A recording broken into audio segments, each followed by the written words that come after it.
Bom,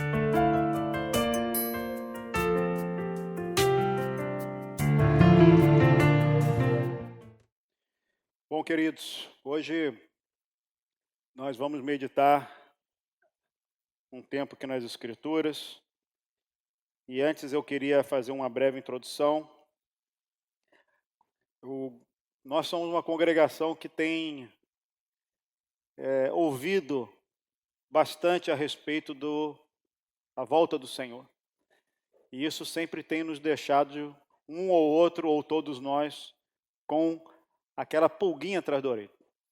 E tem uma coisa certa que eu acredito que hoje, diante de tantos elementos que a gente tem visto, é que nós estamos vivendo, de fato, as últimas horas da história. A gente está vivendo dias finais daquilo que a gente julga que é a nossa história humana. Por diversas razões, por diversos elementos da economia, da geopolítica, da história, da tecnologia, da religião. A gente vê claramente uma convergência de elementos que apontam que vivemos as últimas horas. Muitos homens estudiosos das Escrituras, piedosos, têm isso no coração, afirmando que não tem elementos mais nas Escrituras que deem subsídios para falar, não, ainda vai acontecer aquilo outro, para que a volta de Jesus possa acontecer. O que eles falam é o seguinte: olha, a volta do Senhor agora é iminente. Pode vir a acontecer, pode ser hoje, pode ser daqui a um minuto, pode ser... Ela está iminente, ela está muito próxima, muito perto. Nosso querido Moacir é um que anseia a volta do Senhor, tem aí, assim, aguardado e esperado isso, com uma confiança de que não vai ver a morte. Que assim seja, que o Senhor nos encontre. E nesses dias, queridos, nós tivemos aí a nossa consagração de Páscoa, nosso tempo de jejum coletivo, buscamos ao Senhor, tivemos a chance de experimentar coisas preciosas de Deus na nossa casa, na nossa família. Eu posso dizer que eu não sou mais o mesmo, fui quebrado diante do Senhor, fui transformado, Deus mexeu com a minha carne, mudou minha perspectiva, meus sonhos. É bom, como um crente velho como eu, de mais de 25 anos de caminhada, poder perceber ainda a mão do Senhor vindo, às vezes de forma aguda, nos tocando, nos ferindo e nos aperfeiçoando, porque às vezes a gente fica tanto num processo crescente, que quando vem alguma coisa mais intensa, é muito precioso, porque nos lembra ainda os nossos primeiros dias no Senhor, quando aquele furacão de coisas acontecia com a gente, né? Todo dia era uma coisa nova. E eu tenho essa perspectiva e tenho a certeza que não só eu, mas muitos outros irmãos tiveram um toque especial do Senhor. Mas, como diz no futebol, segue o jogo.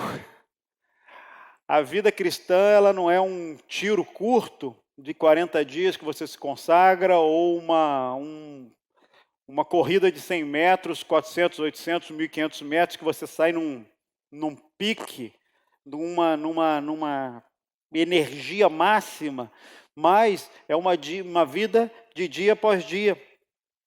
E logo após esses dias que se passaram da Páscoa, onde eu estava com meu coração intenso, eu comecei a me deparar com outro tipo de palavra. Um irmão me chamou e falou, me fez lembrar de um texto de Abacuque, que fala: subirei a minha torre de vigia como sentinela e esperarei para ouvir o que Deus irá dizer e que resposta irá dar à minha queixa. E eu comecei, na minha leitura cotidiana, na minha leitura corrente, comecei a me deparar com um elemento ali constante de uma necessidade de constância e vigilância, porque apesar de coisas boas, importantes e algo do Senhor que você recebeu, uma palavra, uma percepção, um quebrantamento, isso não é tudo, muito longe de ser tudo, e também não é suficiente para se segurar, para te fazer perseverar. Então hoje, queridos, eu quero ministrar aqui sobre o discípulo nos últimos dias. Como eu falei, vivemos as últimas horas. Como eu falei, a vida do discípulo ela é uma carreira de maratona, não é um tiro de 100 metros. Né? Uma vez um irmão me falou, não importa muito como você começa, meu querido, importa como você termina. E é verdade. Né? Às vezes muitos começam bem, mas no meio do caminho cansam. E às vezes tem um desfecho que estraga toda a sua trajetória. Biblicamente, nós temos muitos casos como esse. Então, isso quer dizer que a vida cristã, ela é importante o seu começo, o seu fundamento, mas ela é muito importante como nós terminamos. Então, hoje nós vamos falar sobre o discípulo nos últimos dias, quais são as características que enfrentamos, qual é a atitude desses dias que antecedem a volta do Senhor. Então, eu queria que você abrisse comigo em Marcos, o livro de Marcos, capítulo 13. Vamos ler o capítulo 13 todo, é a parte de Marcos que descreve ali todo o discurso escatológico de Jesus. Esse discurso escatológico está presente em Mateus, também em Lucas, e eu queria ler essa parte do capítulo 13, então, de Marcos. Diz assim, eu estou lendo na NVI, tá, irmãos? Quanto ao dia e a hora, ninguém sabe, nem os anjos do céu, nem o Filho, senão somente o Pai. Fiquem atentos, vigiem, vocês não sabem quando virá esse tempo. É como um homem que sai de viagem.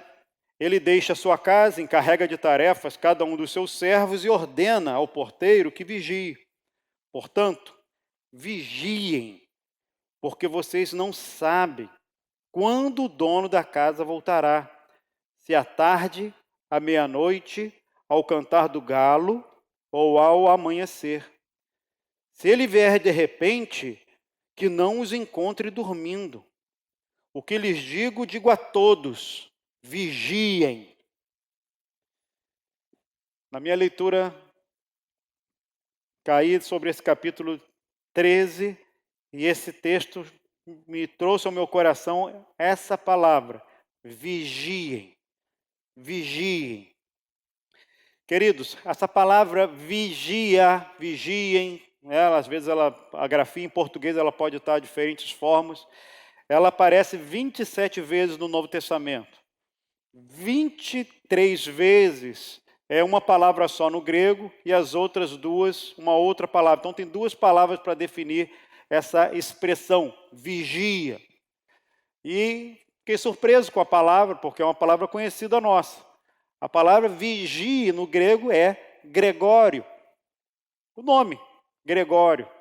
Tanto que tem vários santos, né, chamados Gregórios. Gregório é uma sentinela, pode ser traduzido por um verbo, né, porque é a parte da palavra vigia, ou vigiem, ou seja, uma sentinela, então é o Gregório. Então, quando você vê aí uma pessoa, ou se você quiser ter um filho, vou botar o filho dele de Gregório, para ele ser uma sentinela. Não sei quantos sabem, mas o Nito Sheng, conhecido entre nós pelo Otmani, ele tinha um nome chinês, no de batismo, né, que o pai dele deu. Quando ele se converteu, ele se auto-batizou com esse nome, Nito Sheng, que significa o Otman, que significa sentinela, ou em grego, Gregório, um cara de vigia, ele é o cara que vai estar ali atento. 90% ou mais, eu diria 95% dessa palavra, Gregório, vigia, sentinela, está associado aos últimos dias. Então, ela aparece muito ali nos últimos discursos de Jesus, né? Nesse capítulo 13 de Marcos, no capítulo 24 e 25 de Mateus, nos capítulos de Lucas, aparece muito essa palavra, vigia, cuidado, fiquem atentos, despertos. Essa palavra também aparece nas advertências finais de algumas cartas, por exemplo, de 1 Coríntios, Colossenses, 1 Tessalonicenses, 1 Pedro, Efésios, sempre na parte final. Sabe aquele alerta final que você precisa receber? Você fala um monte de coisa para o teu filho, na reta final, você fala, Pedro, última coisa que eu quero te falar, não esquece isso, vigia. Jesus fez isso, ele ensinou, na reta final ele falou, vigia. Se nós estamos vivendo, não os últimos dias, mas as últimas horas dos últimos dias, como nós cremos, o que vocês acham que nós precisamos ouvir do Senhor? Vigie. Vigie. O texto de Apocalipse, que aparece essa palavra, Gregório, é interessante que ela fala assim, no Apocalipse capítulo 16, diz assim, bem-aventurado aquele que vigia. Ou, se a gente fosse, essa palavra, Macários, no grego, bem-aventurado, é feliz aquele que vigia. Feliz é aquele que vigia, aquele que é atento. Apocalipse. Entrando um pouco aqui no texto que nós lemos, do capítulo 13, né, só para dar um overview aqui do que o texto fala. Bom, primeiro Jesus começa falando o seguinte, olha, o dia e hora ninguém sabe. Ele dá alguns elementos, ele fala da figueira, olha, a figueira quando está dando os brotos, você sabe que está chegando o verão, então fiquem atentos, fiquem ligados, mas o dia e hora ninguém sabe. Isso é um ponto fora de controvérsia. Não podemos afirmar o dia e a hora, porque o dia e a hora ninguém sabe. Segundo ponto do texto que Jesus fala, o tempo inteiro, fiquem atentos, vigiem, porque vocês não sabem o tempo. Ou seja, se vocês soubessem o tempo, e isso é uma primeira parábola que Jesus faz, que é a parábola do ladrão. Vocês conhecem a parábola do ladrão? Que Jesus fala, a volta do Senhor é como a chegada de um ladrão. Por que é a chegada de um ladrão? Porque o ladrão, a essência do roubo de um ladrão, que não seja agora eu não sei exatamente a diferença, né? Quando o cara rouba tem o furto, né? E tem o assalto. Mas o ladrão, ele quer a facilidade. A gente aprende isso com as pessoas de segurança.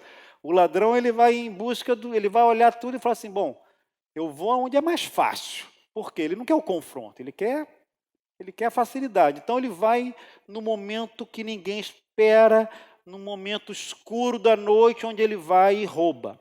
Essa é a ideia do ladrão. Jesus se compara ao ladrão no sentido de as pessoas não vão estar esperando o ladrão.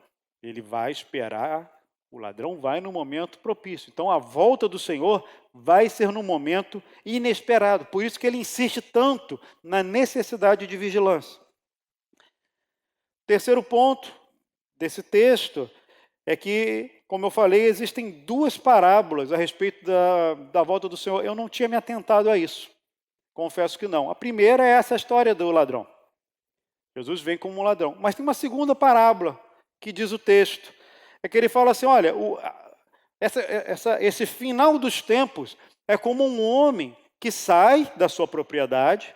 Então, tem nada a ver com ladrão agora, tá? É um homem que tem uma propriedade, uma fazenda, que seja, um negócio, e que sai de viagem. E o que esse homem faz?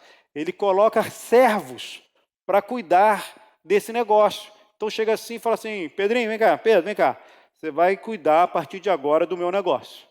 Então, essa é a parábola. Deus, na figura, o proprietário, o dono sai, chama alguns servos e vai colocando pessoas debaixo da sua autoridade para que se encarregue de tarefas e ordena para as pessoas, fiquem vigilantes, vocês estão cuidando dos meus negócios.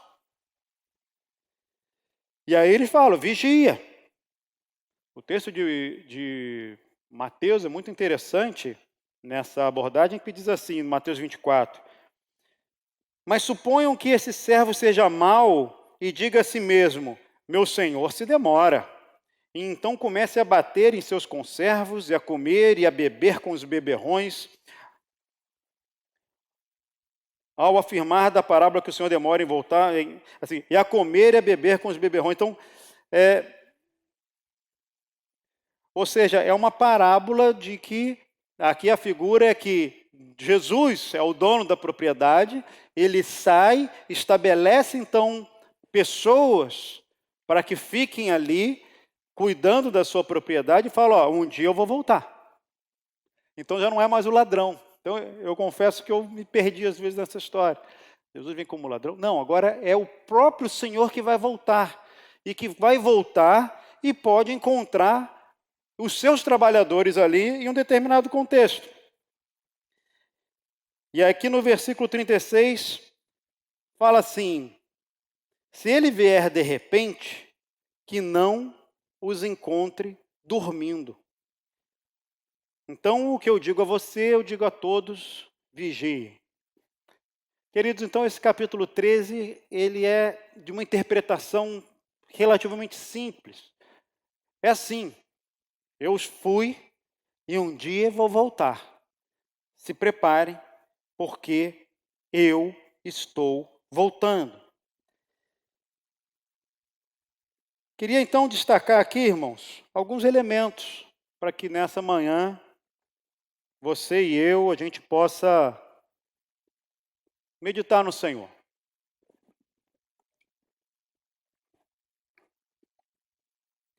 Primeiro deles em Marcos, esse texto que nós lemos, diz que com a saída do senhor da propriedade, existe um risco de nós estarmos dormindo. Então, nós temos um primeiro problema, que é o sono. O texto de Mateus, que eu li também aqui, só para fazer o contexto, diz também que tem um outro risco. É o risco de nós nos embriagarmos. Então, nós temos dois problemas aqui relacionados à volta do Senhor. Sono e embriaguez. Guardem isso, sono e embriaguez. E agora eu queria ler um outro texto, para corroborar um pouco aqui nossa abordagem, que está lá em 1 Tessalonicenses 5,19, que também aqui tem o texto, a palavra grega, Gregório. 1 Tessalonicenses 5, 1 e 9 diz assim, irmãos, quanto aos tempos e épocas, não precisamos escrever-lhes, pois vocês mesmos sabem perfeitamente que o dia do Senhor virá como ladrão à noite. Ou seja, Paulo aqui reforça essas palavras de Jesus dizendo, olha, se liga, o negócio é inesperado. Quando disserem paz e segurança, então, de repente, a destruição virá sobre eles como dores à mulher grávida e de modo nenhum escaparão. Mas vocês, irmãos, não estão nas trevas, para que esse dia os surpreenda como ladrão. Vocês todos são filhos da luz, filhos do dia. Não somos da noite, nem das trevas.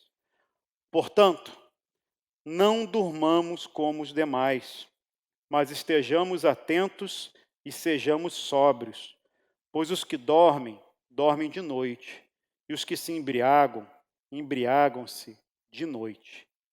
Nós, porém, que somos do dia, sejamos sóbrios, vestindo a couraça da fé e do amor, e o capacete da esperança da salvação, porque Deus não nos destinou para a ira, mas para recebermos a salvação por meio de nosso Senhor Jesus Cristo. Atentem comigo, pois os que dormem, dormem de noite, e os que se embriagam, embriagam-se de noite. Vamos linkar esses textos, irmãos. O que eu estou querendo dizer para você é o seguinte, a volta do Senhor será de noite. O texto entendo, espiritualmente. Estou dizendo que vai ser, porque noite aqui é dia em outro lugar, então nem que eu falasse noite daria certo, porque a nossa noite é dia, o dia lá é noite. A volta do Senhor será de noite. E a noite aqui tipifica um momento da história, um momento, uma plenitude de tempo, onde características vão ser encontradas, vão ter questões específicas. Se vocês lembrarem na parábola das 10 virgens, Jesus, quando está falando sobre isso, fala: olha, vou contar uma parábola para vocês, das 10 virgens. Então, eram 5 sábias, 5 nécias ou mais lentas, mas não preparadas.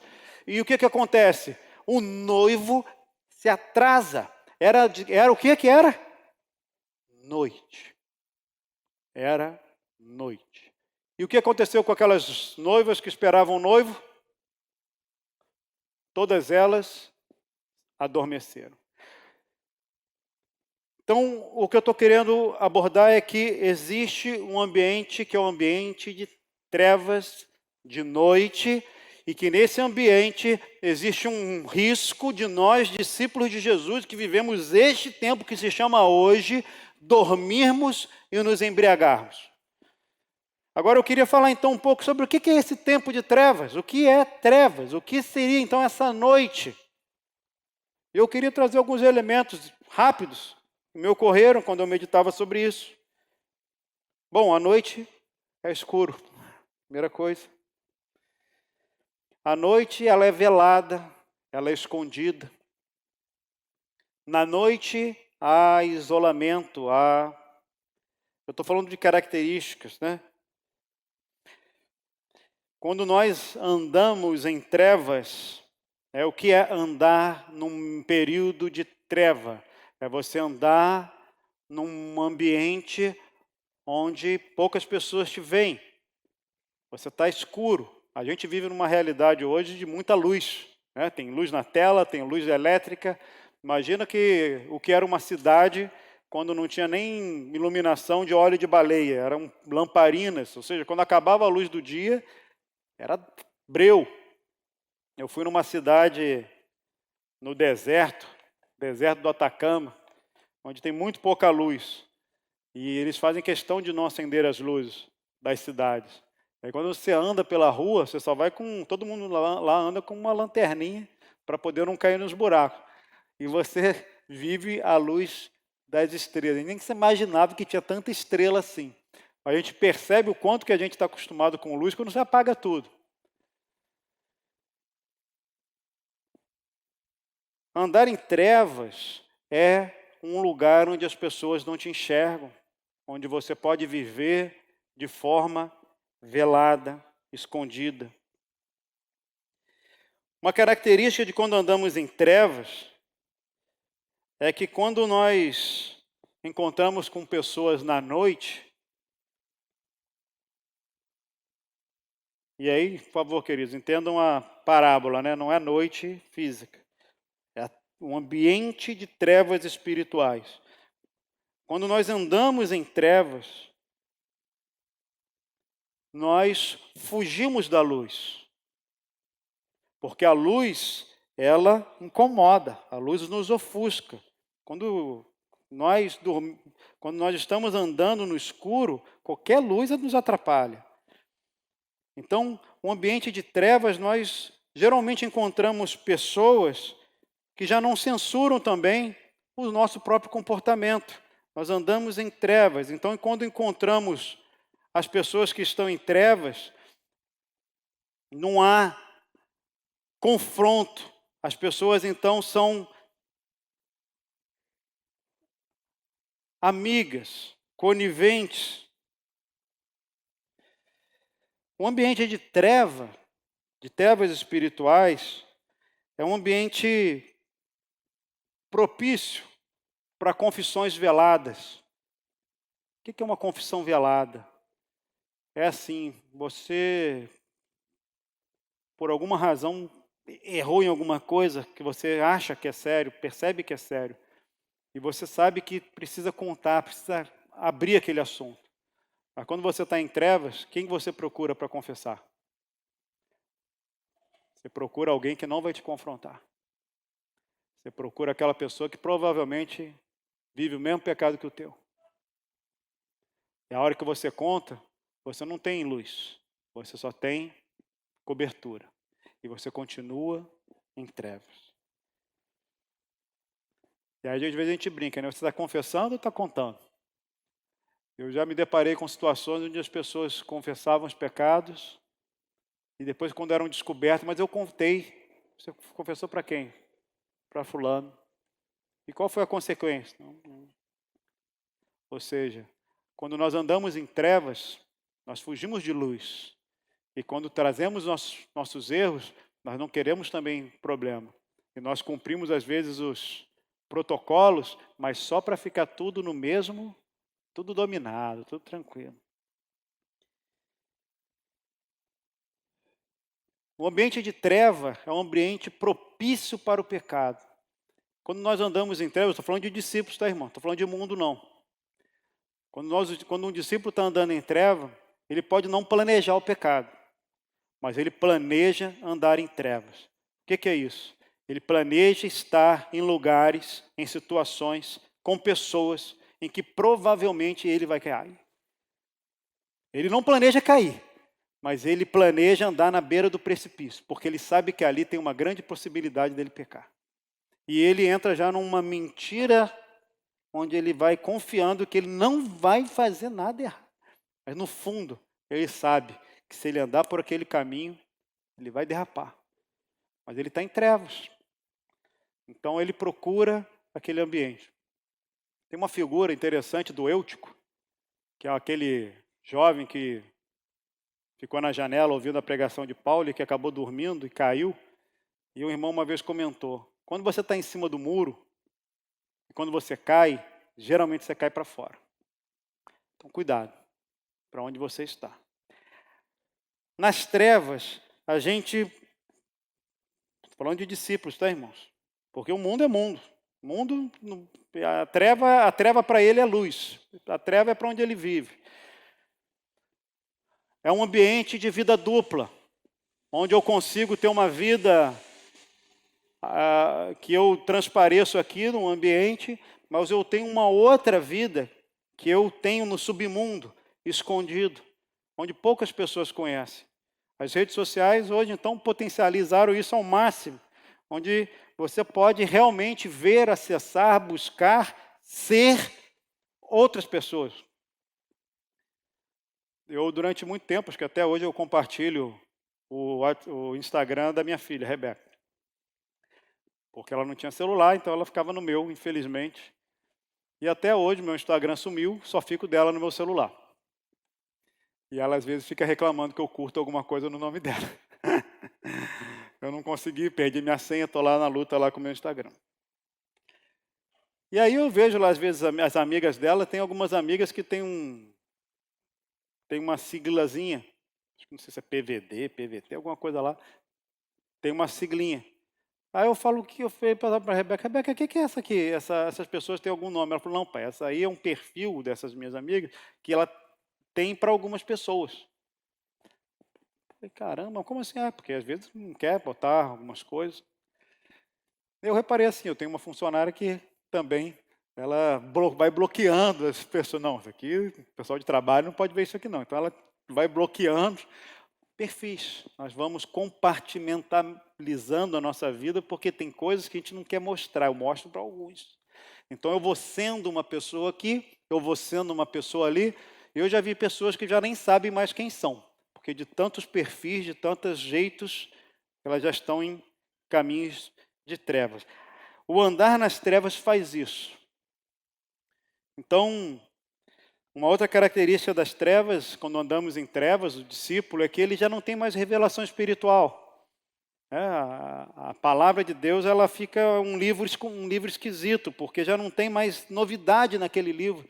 O livro não o inspira com luz nova. Vira um livro comum, porque a revelação ficou no passado, agora está no escuro, a luz de Deus não brilha, ele está com os olhos todos escondidos, de nuvem. Queridos, é terrível andar em trevas. E eu digo para vocês que os nossos dias são dias de trevas. Vivemos dias escuros, dias difíceis. Mas como Tessalonicenses diz, nós não somos das trevas, nós somos da luz. Mas cuidado, porque vivemos os últimos dias. E uma das características desses últimos dias é a escuridão. Cuidado, atenção, cuidado, cuidado.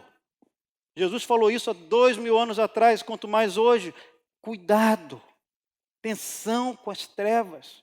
Uma outra característica das trevas que está me ocorrendo agora, acho que eu até comentei isso aqui, uma figura que eu já ouvi há muitos anos atrás, é que a ação das trevas, do diabo na nossa vida, ao nos conduzir para um ambiente de trevas, ela é uma ação discreta. Por quê? Porque nós que somos da luz, vivemos na luz, se alguém apaga a luz, o que nós imediatamente percebemos? Opa, ficou escuro aqui, tem alguma coisa errada. Mas o que o nosso inimigo faz? Imagina que você está aqui num quarto e que as luzes estão todas atrás de você, luz e velas. Várias velas acesas, essas velas iluminam e essas velas tipificam a tua vida espiritual. Nós vivemos nessa luz, estamos de costas. O que o nosso inimigo faz? Ele não apaga as velas todas imediatamente. Ele apaga uma após outra. E o que acontece conosco? Nós vamos nos acostumando com aquele nível de iluminação. Até que só tem uma velinha tremulando lá. E nós achamos que estamos na luz. De repente, quando essa luz acaba, a gente olha, a gente se percebe em trevas. Irmãos, discípulos, quando tem uma queda, quando é que a gente chama de caiu, fulano caiu, fulano, nunca é de uma hora para outra. Ninguém cai igual fruta madura de uma hora para outra. É um processo lento, gradual. As trevas vão chegando, você vai se acostumando, você vai falando, você vai vivendo, você vai permitindo, vai deixando. Quando você se vê, para quem está de fora, fala, pô, mas de repente, foi de repente. As trevas crescem gradualmente e se aproximam sobre nós. Mas eu falei sobre duas características dos últimos dias e dos cuidados que temos que ter nesse ambiente espiritual dos últimos dias de trevas. Dormir e se embriagar. Queria falar um pouco sobre essas duas características, já que falamos aqui sobre as trevas, o que é andar em trevas.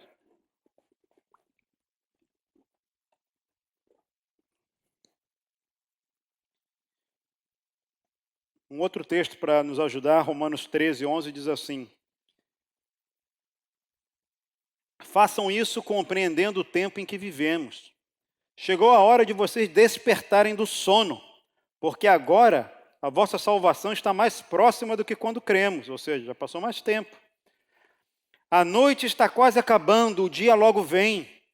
Portanto, deixemos de lado as obras das trevas e vistamo-nos da armadura da luz. Comportemo-nos com decência, como quem age à luz do dia, não em orgias e bebedeiras, não em imoralidade sexual e depravação, não em desavença e inveja. Pelo contrário, revistam-se do Senhor Jesus Cristo e não fiquem premeditando como satisfazer os desejos da carne. Que é um texto importante, foi o texto que converteu Santo Agostinho, quando ele estava parado num campo, sentado, ele ouviu uma voz de criança brincando, pega e lê, pega e lê, pega e lê. Ele foi na Bíblia, pegou, tinha lá, não sei se era um rolo, como é que era na época dele. Ele achou um texto das Escrituras, e era esse texto. Então ele se converte lendo esse texto. Mas aqui é importante, despertem do sono.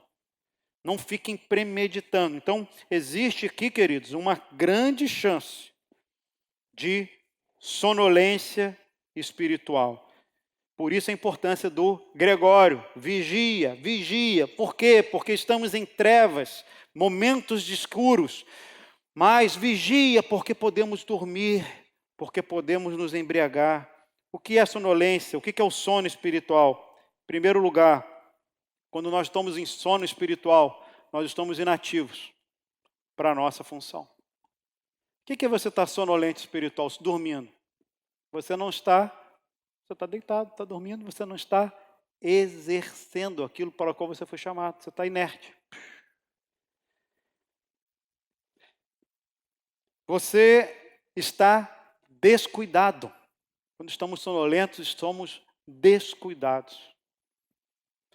Eu gosto da série do Poderoso Chefão. Não sei se vocês gostam. Geralmente os homens gostam. Tem uma frase do Godfather, né? O Vito Corleone, que ele fala assim para os seus comandados, né? Crianças e mulheres podem ser descuidados. Homem não pode ser descuidado. Então, eu guardei aquilo realmente. Então, eles eram atentos, vigias. No caso deles, porque eles eram bandidos. Então, eles tinham que estar atentos, duplamente atentos. E eu sempre pensei, homens e mulheres podem ser descuidados. Homem não pode ser descuidado. Nós não podemos dar mole, essa é a verdade. O homem, ele carrega um fardo espiritual. Nós, agora falando de homem, homem mesmo, nós homens, carregamos um fardo espiritual. Sua esposa pode descuidar, você não pode. Você não pode descuidar. Nós não podemos. Criança pode ficar distraída, homem não pode. Precisamos estar atentos. Não podemos estar com sono. Outra característica, nós ficamos sem consciência do que está acontecendo. A sonolência espiritual nos traz isso. O que está acontecendo? Não sei. O que está acontecendo na igreja? Não sei. Qual o momento da igreja? Não sei. Sonolento. Você não sabe de nada. Você está um passageiro. Onde a vida me levar, eu vou. Qual o teu momento do teu grupo de célula? Qual o momento que você está vivendo? Onde você está? Não sei. Qual o momento da igreja? Não sei. Qual o momento da igreja de Niterói? Não sei. Qual o momento do Brasil? Não sei. Não tenho consciência, eu estou dormindo. Outros vão se preocupar com isso. Eu sou menino. Falando aqui não, mas homem e mulher. Todos nós temos que estar atentos. Outros se preocupem com isso. Deixa eu sou menino aqui. Deixa isso para outro.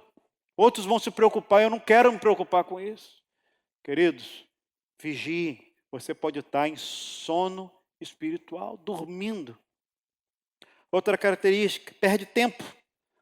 Né? O que acontece quando a gente dorme? A gente apaga 11 horas da noite, de repente a gente é teletransportado para 7 horas da manhã.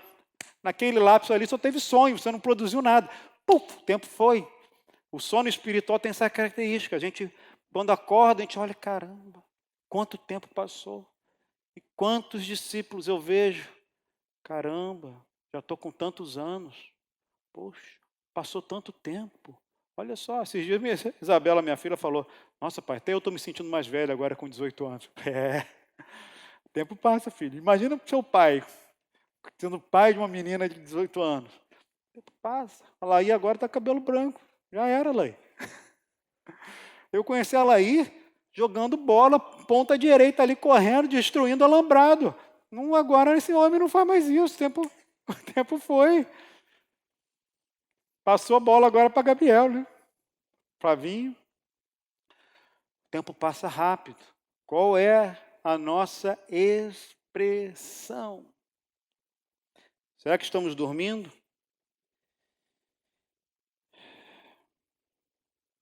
Uma outra característica que estamos do sono é que a gente não é capaz de guardar o nosso irmão, porque nós estamos dormindo, então a gente não é capaz de alertar o outro. Nós não somos Gregório, nós não somos o Watchman, nós não somos vigilantes. Vamos lá. Nós perdemos aquele senso de irmão. Estamos dormindo. Queridos, nos últimos dias que vivemos, a chance disso acontecer conosco é enorme. É enorme, sabe por quê? Porque o nosso inimigo, sabendo desse momento em que vivemos, ele está trabalhando para que isso aconteça com você e comigo. Hoje, nesse momento. Ele está trabalhando para que a nossa mente não tenha nenhum tipo de discernimento para perceber se estamos dormindo ou não. Sabe aquela coisa da Matrix, das máquinas? Eles não querem que você acorde. Quanto mais gente dormindo ali, ficando naquela bolinha, gerando energia, melhor. Vamos deixar todo mundo sem consciência, amortecido, sono. O nosso inimigo, ele quer isso. Não deixa ninguém perceber. Então esse inimigo, ele trabalha, e especialmente deve trabalhar muito na minha vida, né, pela posição que eu ocupo, de outros irmãos. como diz a Dilma, dioturnamente.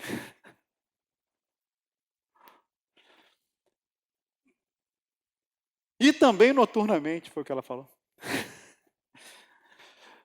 Então, imagina isso. Atentem para o que estamos vivendo. Acordem. Será que você está dormindo? Será que essas características dão você? Será que você está em trevas? Questione. Questione onde você está. Existe uma característica, não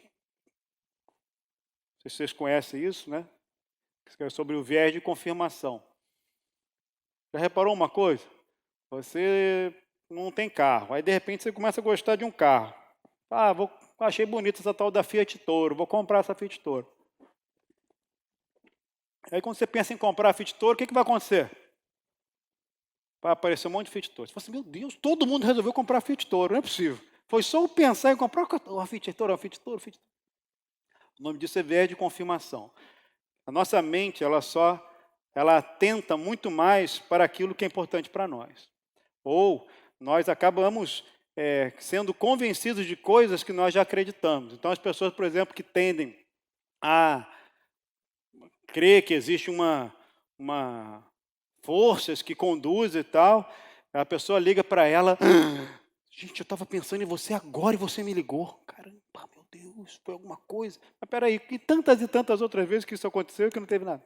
Mas porque ela já pensa de uma determinada forma. Por que eu estou falando isso? É que às vezes esse viés de confirmação é perigoso, porque você está num ambiente de sonolência,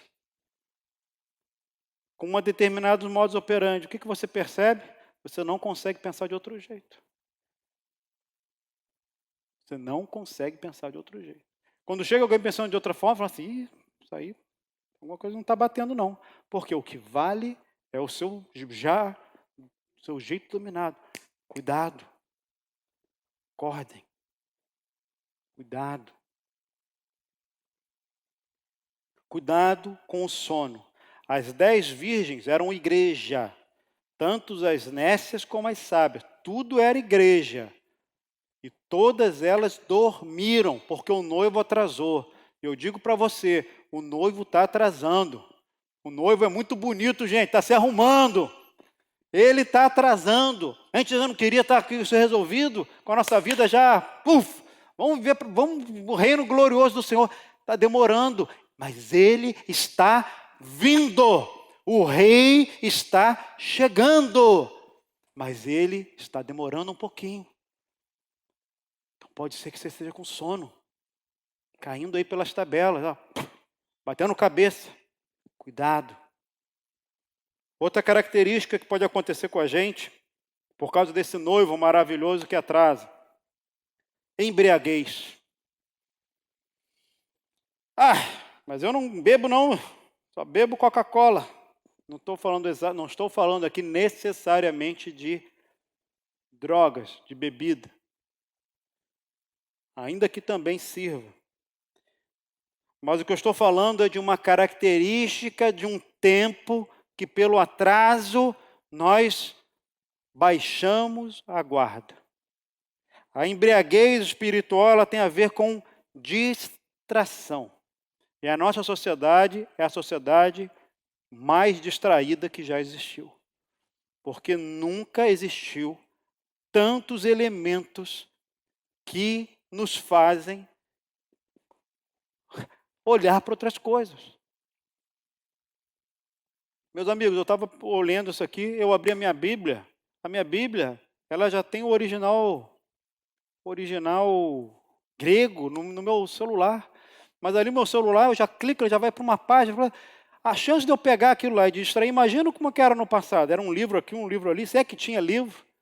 As coisas eram muito menores, tinha muito menos informação. Ninguém tinha nada, eram poucas coisas. Hoje, nós vivemos um tempo de entretenimento, de distração. Quando surgiu o Netflix, a gente pensou, caramba, que legal o Netflix. Agora tem Netflix, tem Disney, tem Amazon, tem blá, blá, blá, blá, blá. Tem um monte, fora o YouTube, blá, blá, blá. Isso eu estou falando de um streaming. Fora tantas e tantas coisas para nos distrair. Quais as características da embriaguez? Então, é distração, relaxamento.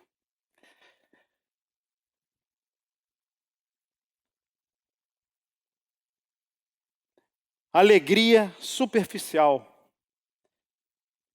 Né? Pensa numa pessoa que está vivendo quando se embriaga. Qualquer pessoa, quando se embriaga, tem uma alegria rápida ali, superficial. Né? A característica da embriaguez espiritual é uma alegria também superficial. Insensibilidade. Como é que está a tua sensibilidade espiritual? Tem percebido a voz de Deus? Tem ouvido a voz do Senhor? Tua vida, teu coração está sensível a Deus? Se não, entenda que você possa estar debaixo de uma embriaguez, distraído, está muito relaxado, sabe? Está relaxado. A mente fica entorpecida, a mente não fica atilada, não fica rápida, a mente está amortecida, embriagado espiritualmente. Outra característica do tempo de embriaguez espiritual, a gente fala muito sem filtro. Qual bêbado fala besteira? Nós também, espiritualmente, falamos o que não devemos. Somos descuidados no falar. Ferimos, falamos demais.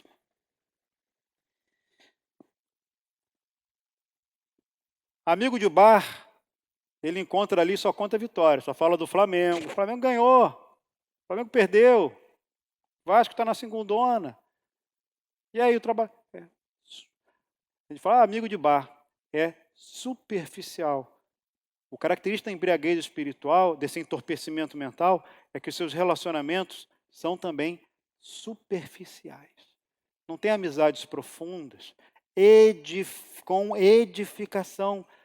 A conversa transita na superfície mais exterior da sua vida. Não te conecta. Você não se conecta com ninguém. Você só transita aqui, ó, naquela casca que você se revela ao mundo. Você está vivendo ali, então, nesse período de embriaguez. A Bíblia fala, não vos embriagueis com vinho, onde há dissolução e contenda. Então, uma característica da embriaguez espiritual é dissolução, perda, né? Dispersão, contenda, rixa.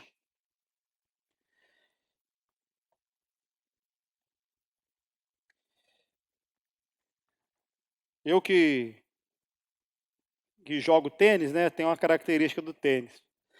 É um esporte muito bacana que demanda muita atenção. É diferente de futebol. Se você não estiver muito atento, você perde o ponto. Você perde, às vezes, um jogo por falta de atenção. Qual é a característica dos grandes jogadores? Eles conseguem manter a atenção deles durante horas. E eu fico bobo, porque quando eu vou jogar, às vezes eu consigo manter minha atenção durante alguns minutos. Logo depois passa a borboleta. Você se distrai, você não consegue manter a tua atenção. Nós somos assim, nós somos distraídos. E é normal que isso aconteça.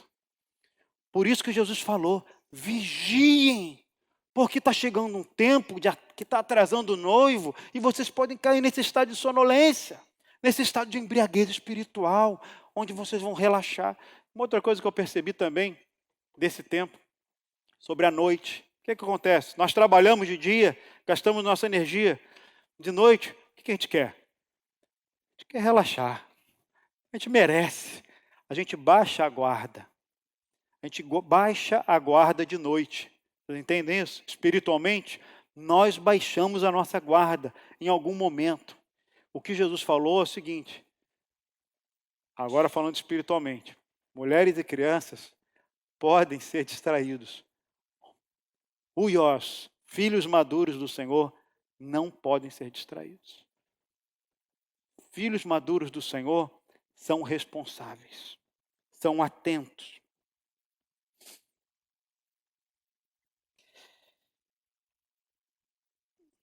Você percebe essas características? Você percebe alguma característica na sua vida de que você está andando em treva?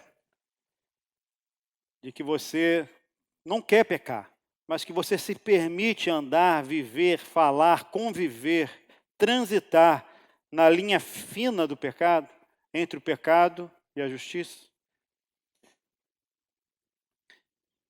O texto de Lucas, falando sobre o final dos tempos, diz assim: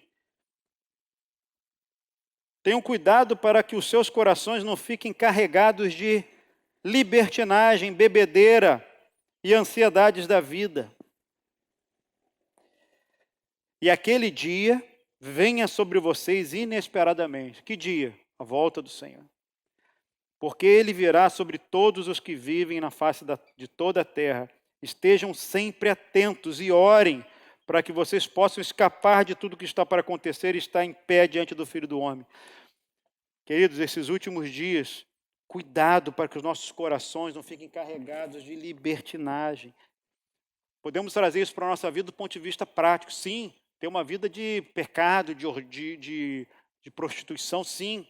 Cuidado com isso. Mas além disso, cuidado para que essa embriaguez espiritual, essa ansiedade da vida, os cuidados, não nos entorpeçam, porque tudo isso é embriaguez. Então, queridos, Gregório. Vigiem, vigiem, vigiem, porque os nossos dias são dias que antecedem a vinda do Senhor. Não são dias fáceis. Não são dias em que a gente vai precisar ter um grande momento de júbilo, de satisfação. Não, é dia após dia. É vigia, é cautela, é cuidado. Cuidado, atenção. Lembre-se, mulheres e crianças podem ser descuidados. Você não. Você é um uiós, você é um filho maduro do Senhor. Você tem que ser cuidadoso com o Senhor. A volta do Senhor está iminente, cuidado. Se você ainda não entregou a vida ao Senhor, está ouvindo isso aqui, está vendo pela televisão, é tempo de entregar sua vida ao Senhor. É tempo de colocar sua vida debaixo desse senhorio, debaixo desse que virá. Jesus, ele está recolhendo, buscando a sua noiva, e o tempo do fim vai chegar. Então é tempo de nos entregarmos totalmente ao Senhor. Se você não colocou a tua vida ainda debaixo desse senhorio, não entregou totalmente a sua vida, é tempo de fazer isso sem reserva, agora, no tempo que se chama hoje. Ouça essa exortação e tome uma decisão pelo Senhor. Eu queria te animar a fazer mais uma função, encerrando também. Seja como o amigo do noivo. Sabe o que o amigo do noivo faz? Ele acorda as noivas. Na parábola das virgens, estava todo mundo dormindo. Eis que surgiu uma voz: eis o noivo! E aí as noivas lá começam a se mexer e acordar e se preparar. Então, seja um sentinela, seja um atalaia, seja um watchman, seja um vigia na casa de Deus. Aquele que vai estar vigiando e acordando os seus irmãos. Porque todos nós, queridos, inclusive esse que vos fala, pode incorrer em sono, em sonolência, em embriaguez espiritual, em entorpecimento mental. Por que não? Quantos pastores, quantos líderes, quantos momentos da nossa vida não entramos numa confusão mental, onde precisamos de um alerta? Sejamos estes amigos do noivo, um ao outro, animando: olha, acorda, cara, não vai por esse caminho, o caminho é perigoso. Seja luz na vida dos irmãos, seja luz na vida dos irmãos. Viu trevas? Seja luz, não tenha vergonha de ser luz, não tenha vergonha de manifestar a luz do Senhor, não tenha vergonha de reprovar as obras das trevas, não queira ser o amiguinho e a amiguinha de todos, não tenha medo de ser luz diante do Senhor. Não tenha vergonha de expressar aquilo que é a palavra de Deus em momentos que precisam ser expressados. Não tenha vergonha de ser um incômodo, às vezes, na vida um do outro, porque isso é precioso para acordar e despertar e alinhar a igreja. Amém? Nos últimos dias, queridos, fiquem atentos para não dormir e para não se embriagar, porque os dias são maus. Se hoje você ouvir a voz do Senhor, não perca tempo, se aproxime do Senhor. Eu, quando ouço essa música que a gente cantou aqui, né, dos filhos, eu fico realmente quebrantado, porque não sei porquê, não tem nenhum vínculo, mas ela me lembra o início da minha conversão. E eu fico pensando, quando eu tinha 16 anos, caramba, eu estou vindo aqui, não é por nenhuma razão, é só pelo Senhor, porque eu poderia estar em qualquer outro lugar, vivendo um monte de coisa, mas eu fui atraído pelo Senhor, o Senhor me chamou, me trouxe, eu falo, Senhor, eu vim aqui, eu fui participar dessas assembleias por causa do Senhor, o Senhor me atraiu. Eu fico tão feliz de lembrar dessas coisas. Então, coloque a sua vida diante do Senhor. Vamos ficar de pé, queridos? Vamos orar?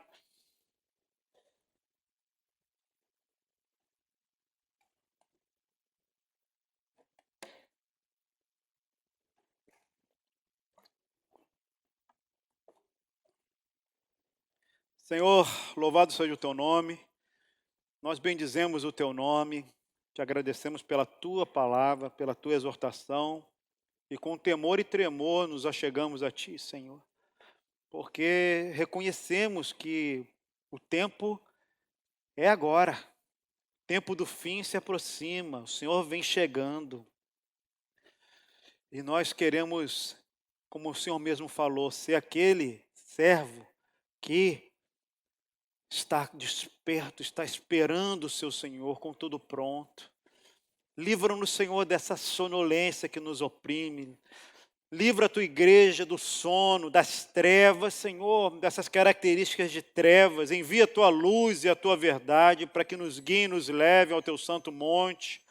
Livra-nos das trevas, livra-nos do sono, Senhor, que tanto nos atrapalha, nos causa inatividade, nos causa cegueira. Senhor, livra-nos da embriaguez desses dias, das distrações, Senhor, do entretenimento, do relaxamento, de acharmos que precisamos realmente parar, descansar. Senhor, dá-nos um espírito atento como de uma sentinela, um espírito, Senhor, de um guerreiro que está no meio de um momento de tensão. Livra-nos desse tempo que vivemos de tanta passividade espiritual, como se vivêssemos não numa guerra em que vivemos, mas como se estivéssemos passeando no parque. Senhor, dá-nos um sentimento de atenção e de alerta. Dá-nos um coração, Senhor, atento para vivermos tudo o que o Senhor tem para nós, para a glória do teu nome. Ajuda a tua igreja nesses dias, nesses últimos dias que antecedem ao teu retorno, Senhor. Uma igreja desperta, uma igreja, uma noiva preparada, uma noiva ataviada, santa. Senhor, aguardando o noivo, eis o noivo. Senhor, sejamos estes que clamam, que acordam a tua igreja, Senhor. Dá à tua igreja a voz profética, Senhor, para ser luz nas trevas, para ser luz na escuridão, para ser um atalaia nesses dias confusos em que vivemos. Em nome de Jesus, para a glória do teu nome, Senhor. Amém.